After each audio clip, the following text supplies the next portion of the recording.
Go ahead. Magandang hapon mga kuyangs. Ako po ay si Archie Villasan from Cabanatuan, Nueva Ecija. So my mother lodge is Nueva Ecija Lodge 73. So I'm a 4th generation Mason.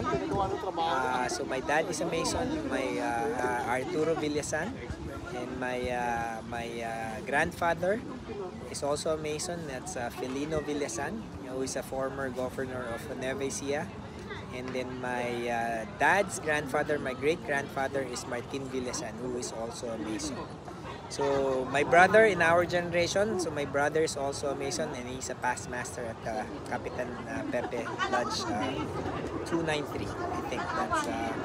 So anyway, so we're celebrating our 10th year anniversary of in One Mason. So hopefully next year during